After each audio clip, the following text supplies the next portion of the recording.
yeah, with this presentation, I want to give you an overview, general, of what we have been doing over the past years, and also some insights into our new project, because just last year we started 2 new projects, and this year a third one under my lead, aside the collaborations that we do.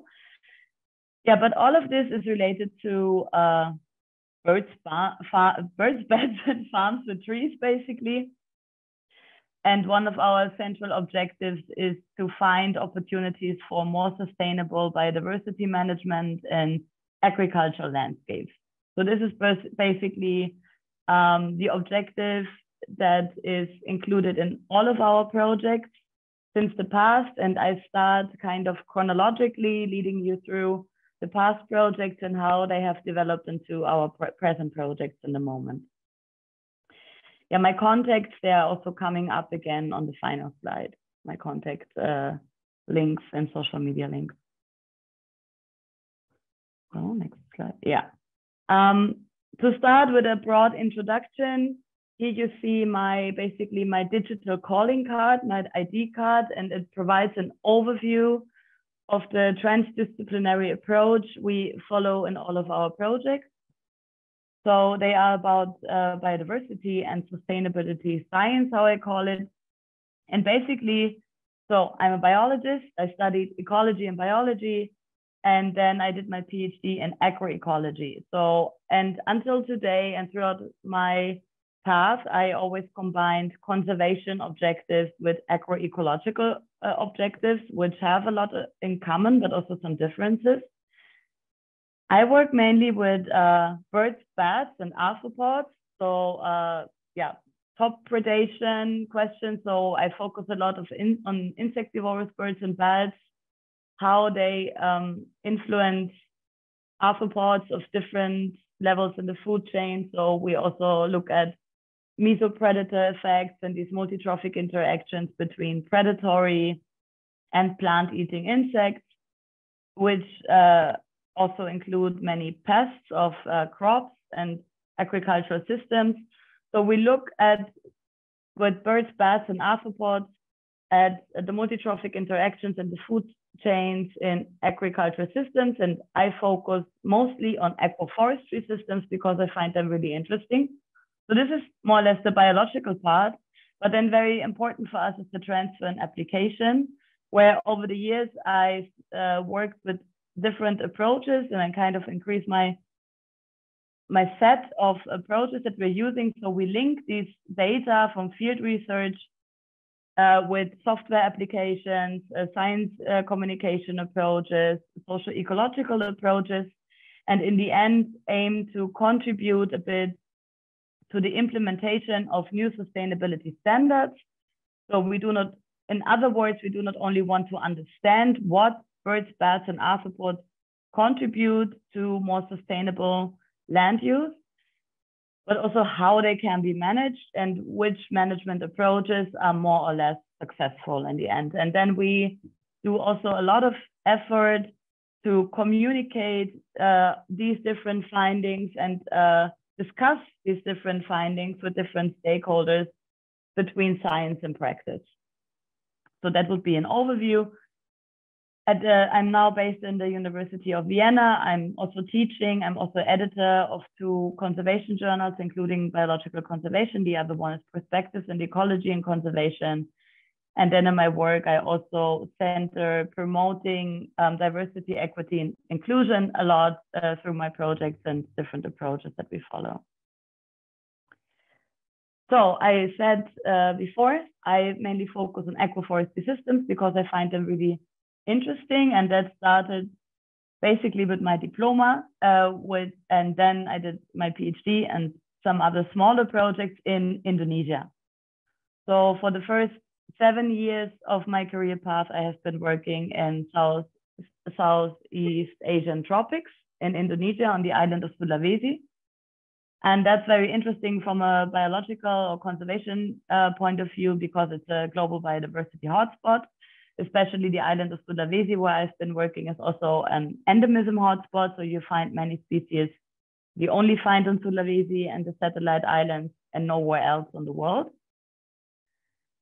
On the other hand, it's also, Indonesia is also the third largest global producer of cacao, a global cash crop.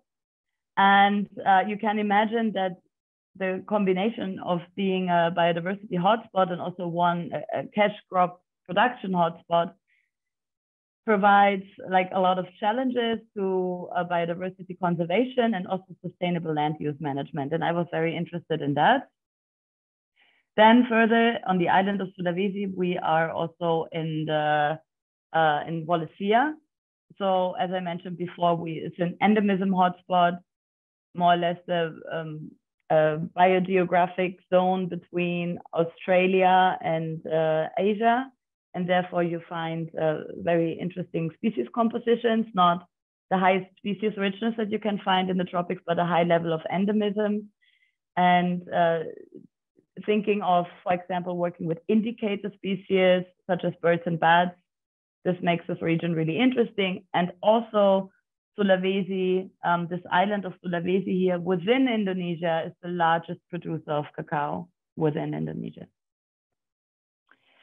So we focused on this area and we focused on cacao as one really good example of an agroforestry system, so a farm made of trees.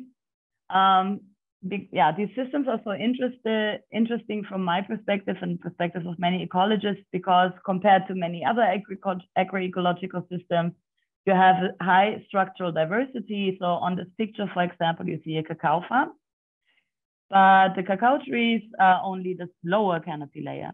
The upper canopy layer is the shade tree layer that is obligatory. Highly important for the young cacao to grow, because it's originally a tropical understory plant that needs shade to some level to grow, and actually also to be maintained for a longer time, but to push the production, which you see in these graphs, for example, very often shade trees are removed. Also, there's a high input of agrochemicals by the industries, and then also because cacao is transferred to many areas internationally, it sometimes becomes affected by new pest species where we haven't known anything about the interaction between cacao and some insect species in other countries, such as in Malaysia, for example, this was the case. And these factors together, a high productivity push by the industry and the ecological factors create these boom and bust cycles that my former supervisor, Jan Klaff, described really well in this publication here.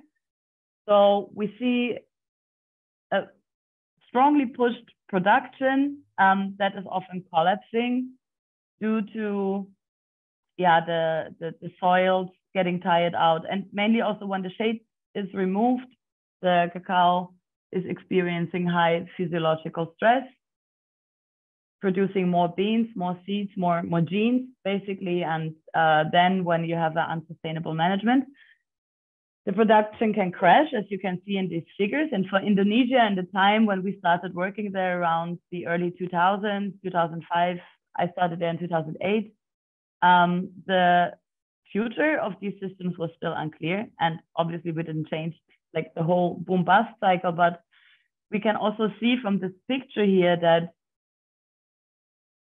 cacao provides a high potential to maintain modified, but still very high levels of biodiversity. This is also something we see from the publication from Backward and colleagues, where they compare with different numbers of studies here for mammals, bats, birds, and insects.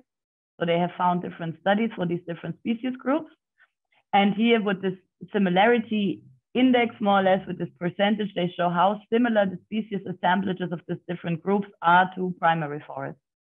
So in other words, for example, you find 65% of the mammals, excluding bats, that you would find in the primary forest, also in the cacao agroforestry system. And obviously, for me, from a biological perspective, this potential of agroforestry systems to contribute to sustainable management and even biodiversity conservation is really high, depending on this management, so you could imagine, for example, only one shade tree species here, or many of them. And also when you imagine fruit tree species that can provide a secondary income to the cacao farmers, the story becomes even more interesting. So this is a bit symbolized by this picture of a sugar palm in front of this cacao plantation here for me. And yeah, you can imagine like a monoculture or a highly diverse agroforestry system. And so this, among many other things, but I could talk too long about this, make cacao a very interesting system for me. And we wanted to investigate the effects of continuous land use expansion and intensification on the biodiversity in this area, the impact of flying vertebrates, which is birds and bats in our case, on the productivity of cacao, and these questions together, independence of the local management and also the landscape factors, which in our case was proximity to the next primary habitat, to the next forest. You see this in an overview on this slide. So especially with focusing on the contributions of birds and bats to pest control and cacao, we wanted to see how high is the diversity of birds and bats in the study area, because also there haven't been really many studies when we started in that time in the paleotropics. Most of the studies were coming from the neotropics, so Central and South America. And there was almost nothing from Southeast Asia, and nothing actually, like nothing in the English literature, the peer-reviewed literature from the African continent. So we wanted to better understand the species assemblages, but also the interactions with arthropods, and in the end, the provision of the pest control services, and if it can actually enhance or support the yield of cacao, the harvesting. Here you see our study design. So we were in an area surrounded by national parks. So the green part of this map is symbolizes the primary forest area, but you have to pay attention to the dashed line. So the green area symbolizes the official amount of forest, but we did a forest margin mapping, and we realized that the actual forest margin was further inside, which again in Indonesia is a very common topic to talk about, is due to illegal logging of timber. However, in the center of this map, you see like this lighter, all this lighter area is basically settlement and agricultural area, mainly cacao in that type. Then you see 4 villages that we had here in Central Sulawesi, and then you see 15 circles. And these 15 circles were the 15 cacao farms that we selected, and they were distributed across a gradient, independent gradient of low to high shade locally, and small distance or no distance to forest to the highest possible distance we had in our valley, which was 3 kilometers. So we have all these factors here combined. Yeah, and then we wanted to study the effects of birds and bats on the crop yield and the effects on arthropods and all these interactions together. And we do this with exclosure experiments. So here we basically simulate a sadly possible future without birds and bats, because we see them steadily declining in these areas due to ongoing habitat intensification, land use intensification, and land use expansion. So on each of these farms, we selected trees for these exclosures. And one pair of the trees was opened every morning, and then it was open during the day. So birds had access during the day, mostly birds. And then it was closed in the evening. And we did that for 2 years continuously. Every single day, we did these exclosure experiments. So one cage is basically excluding bats and like the one night owl species that we have there being night active as a bird, and is allowing the access of birds. So this cage is surrounded by a nylon filament, basically a fishing net that has a mesh size that is just small enough to not allow the access of birds and bats. when it's closed, but still allowing the access of all the arthropods we had on the site. So we saw that that had not an effect on the arthropod access and also no effect on the microclimate in our case. Then we have a second cage on each of the 15 farms in the other direction, so excluding birds and allowing bats. Then we had one cage that was always closed, a full exclosure of birds and bats. And then we compare these 3 experimental treatments to a non-manipulated site, so a pair of trees that is business as usual, to compare the effects on yield and arthropod communities. So we can see like the simulated future without birds and bats on different levels. What does it mean compared to the current business as usual for the arthropod communities and the productivity of the farm? So we did that the whole year 2000, 2 continuous years, so from May 2010 to 2012. And we studied also birds and bats, arthropods in the day and in the night arthropods. We studied the full cacao life cycle on all the trees. We counted the number of cacao flowers, which you can see here, beautiful, which sometimes on a tree can be more than 3,000 flowers because they're continuously producing flowers. And then we followed the whole cacao fruit development until the final harvest, harvested the fruit ourselves and dried the cacao as it is usually dried in this area. So we had kind of full control over our trees and could thus really investigate the effects of birds and bats on the arthropods and on the yield. And now directly to the main findings. There were quite many because we did this for many years with a large team. But when we compare these 3 experimental treatments of bird and bat exclosures against the unmanipulated control, you see here the results of mixed effect models. And basically we take this control as a 0 level line and we compare the experiments against it. So here in black, you see basically the means and the 95% confidence intervals. And it doesn't look too strong, I admit.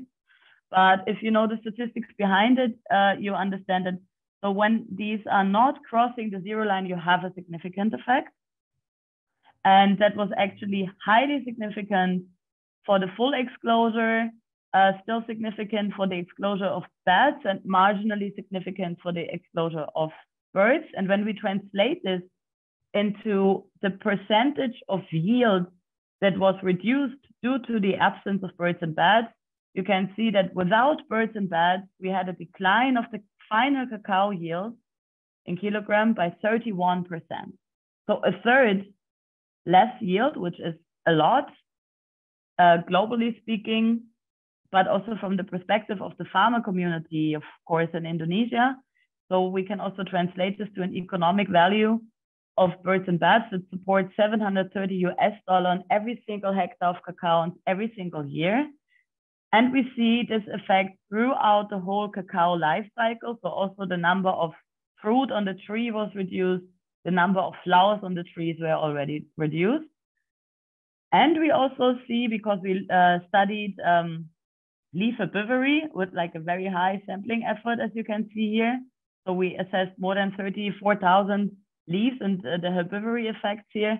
And we also assessed the main pests incidences like fungi and the Maas species and the Hemiptera species that are the main pests of cacao in the area with a very high sampling effort. And we did not find significant effects of the bird and bat exclosures on the leaf herbivory or on the pest incidences. For example, ant studies in the similar region found effects on the pest incidences, but we see this highly reduced number of flowers. So we assume that this whole effect is also coming through a reduced effectiveness of pollination or like increased herbivory of the flowers, which so this whole effect is controlled through the flower performance and the pollination effect, basically. A summary for the insects, because this was also quite comprehensive. We studied in detail more than 16 families where we could identify species, but we see a strong increase of for example, phytophagous insects, so plant-eating insects, and day-active ones such as beetles and locusts. So on average, all the arthropods increased by 50% on the site. But we also see significant increases in the different experimental treatments of, for example, ants and spiders, which are predatory species themselves. So we see a mesopredator release here, and we see that this whole picture is quite complex to understand through these aspects. In total, we identified more than 47,000 species from 16 orders and 65 families. Yeah. So we see that multitrophic interactions obviously play an important role when you want to understand and manage these systems sustainably. A bit surprisingly to both the scientists and the managers, the practitioners in this area, these effects seem not to be driven through the pest incidences, but more through the flower survival and the pollination. And we did observe quite increased herbivory rates in the later side study, but it was quite difficult to assess as a side study.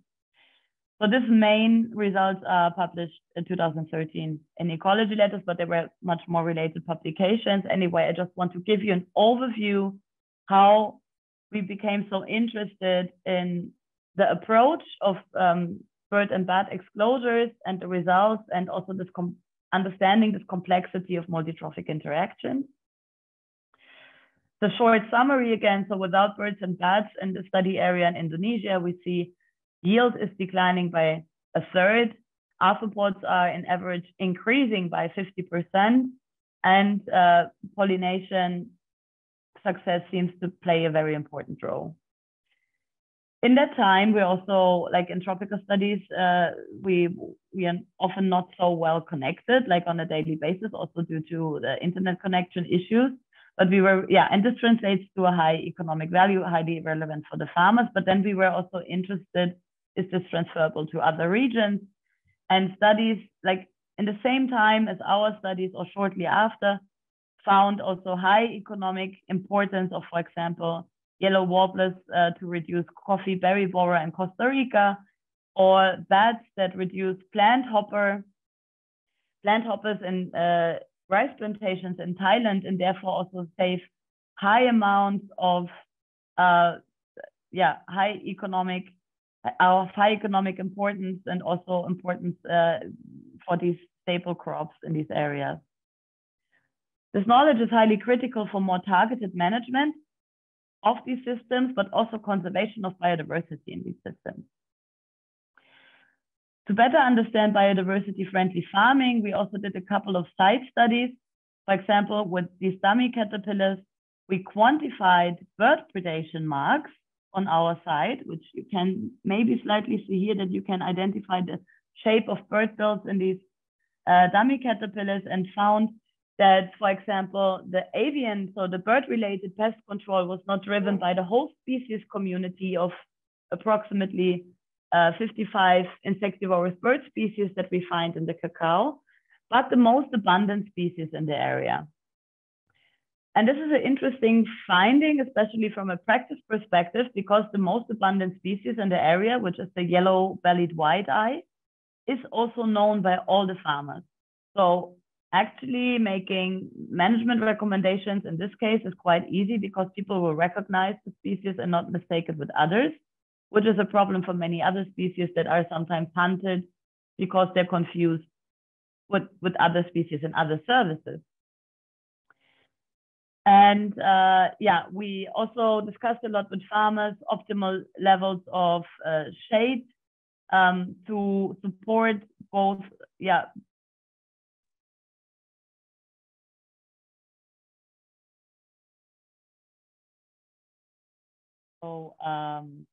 not compromise the yield too much with following studies. So in the end, we doubled the whole experiment that you saw here now. So in the end, we did not only have 120, but 240 cages in the area on the 15 farms. And we added ant exclusions to the whole story. This was done by the following PhD student, Pierre Gras. And you find all these publications on my website. And he looked at the local shade level effects in much more detail, and also found the more detail you look, the more complex the study becomes, these things become basically. But again, like similar to the study of Young Clough that is shown here from 2011, we see kind of recommendable optimum shade level from our perspective that is intermediate. So that is somewhere between 30 and 50% of shade to combine biodiversity related benefits and high levels of production. Yeah, that was also with Kevin Gaston. We made this global review of abundance effects, and we see that abundance very often plays an important role for the provision of ecosystem services. So the take-home message that I want to transfer here is only that the global biodiversity crisis is not only one of losing species and number of species, it's also a crisis of losing numbers of species, and that many species populations are declining in numbers. And we see in this review, for example, where I only take our example as a side figure, that for many ecosystem services, you have kind of an abundance related threshold also. So like a certain number of species basically that you need to provide a stable ecosystem service. And if you go beyond that number, you either get into a disservice. So think about species that become too abundant in an area. We often see that with arthropods. And if you get below this threshold, the ecosystem service is compromised. All these findings we did not only publish in peer-reviewed journals, but also in bilingual books that we published and wrote together, not only for the farmers, but together with the farmers to really translate these findings as clear as we could in highly richly illustrated books. And these kind of books are also for free download on my website. Yeah, here's the indication of this. Yeah, we were still interested how we can transfer these findings to other regions. We did a global review where we again found most of the studies in the neotropics, and at that point, none on the continent Africa, and the ones in Southeast Asia, mainly from our side. So we did also global reviews that confirmed two things that I want to highlight here. First, you see species richness of birds in the right pie charts and bats on the left pie charts all over the world in different biogeographic realms. And the colors represent their different feeding guilds. And I just want to pay you to pay attention to the amount of red color that you see in this picture, because this is the amount of insect-eating species in these two species groups. So we immediately see there is a large potential to manage insect-eating birds and bats worldwide in all the biogeographic realms. And this is also why it's such an interesting group to study, aside many other factors. And we did this review for the absence of birds and bats combined in different systems. So in black here in cacao, coffee, forest, and mixed fruit orchards. And the take-home message from here on the x-axis, you see the 32 studies that we compared, that birds and bats combined reduced the number of arthropods, herbivores, ants, and spiders in these different systems with very few exceptions. And you also see that we have considerable knowledge gaps, for example, regarding the interactions. In general, the study of ants, also in many systems for spiders. And when it comes to their interactions, we even have more knowledge gaps. So there's still so much to understand and to do. We also published on the approach itself. And here we did a global review of experimental field exclosures. It's mainly qualitative, and it's also including temperate systems such as walnut and alfalfa. So we're going beyond the tropical systems here. This was in the time of my first postdoc when I moved to Europe. And we provide a lot of qualitative methodological insights and talk about potential improvements, but also across these 30 studies that we reviewed here that all did exclosures. We provide one unique calculation method to calculate the contribution of birds and bats to yield. So before, in all the studies, they used different approaches, and we used this review and this collaboration between all the authors of these different studies to use one unified calculation method to make the economic contributions of birds and bats in all these different systems more comparable and to improve our communication with policymakers. Yeah, here we talk in a lot of detail about material choice, the duration, the samples, if you should do single or combined. So if you're interested in doing bird and bat exclosures, feel free to read this paper or also contact me or other authors that have experience in particular systems, of course. Yeah, here you just see that we use this unified calculation method. I don't go into too much detail here. I'm also, I think, a bit over time. So I keep the rest of this just as an overview. It's also intended like that. After Indonesia, we expanded our collaborations. So for the last 6 years now, we're working also with bird and bat exclosures in Peru. We're really happy. So in Peru, we also look at the genetic differences. We look at cacao and its genetic origin here.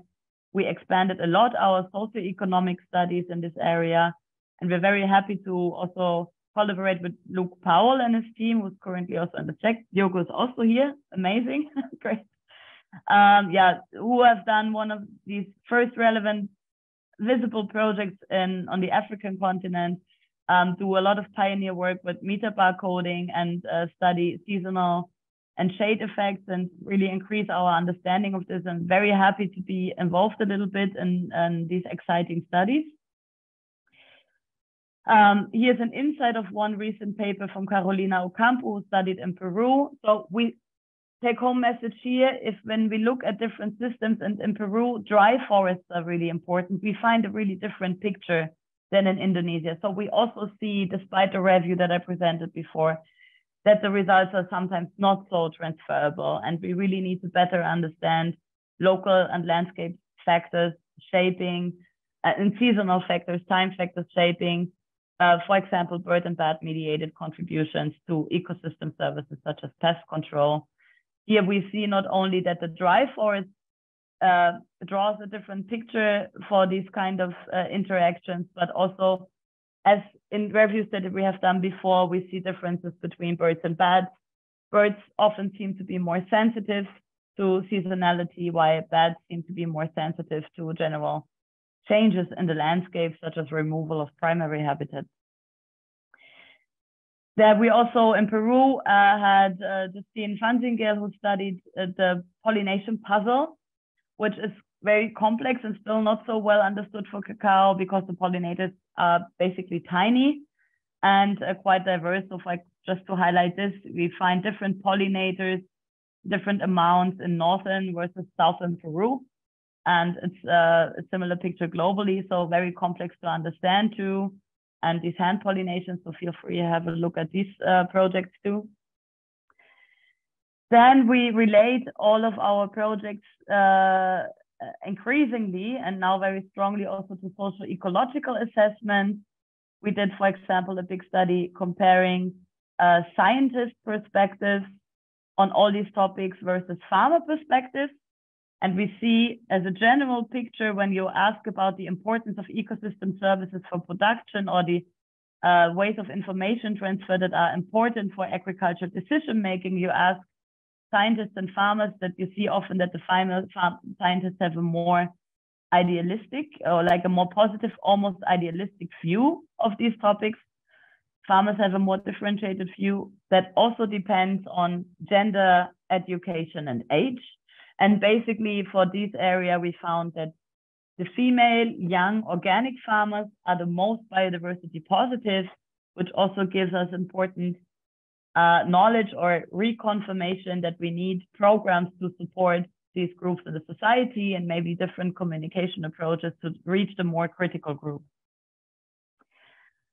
Since last year, we continue this kind of work in a third area in Peru, in the north now. So I've been working in Cusco and in Piura, and now we also work in the Amazon basin.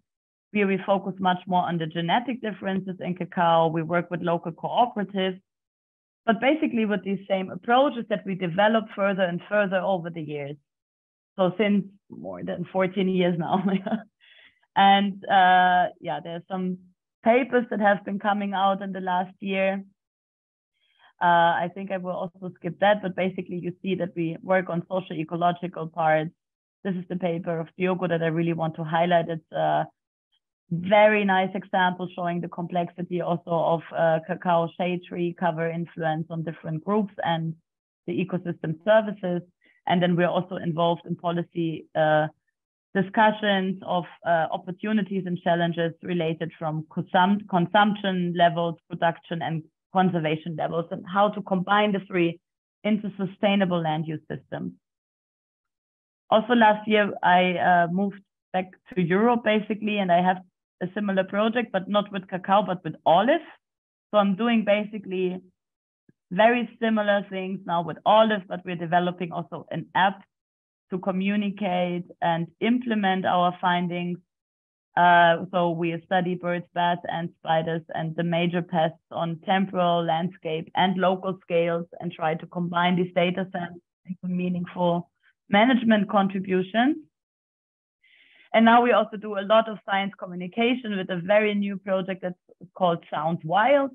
And there we do more than 200 workshops with schools, and we talk about a set of 70 to 80 Austrian bird and bat species and what they do for us and what we can do for them, basically, with school kids. So you can follow this on Instagram, Sounds Wild. It's amazing. It's done by Rim Nooya, who is a very young, excellent bat expert who already had a TED Talk. So it's a good point to thank all people in my team. We have an amazing, very creative, quite diverse team behind all of this. I owe them big thanks. Also, all the farmers and collaborators, and I could also only talk about the thank yous that are all the people and the co-authors here for an hour. I thank you so much for your attention. I apologize for talking a little bit too long, I think, and I look forward to your questions. Thank you very much.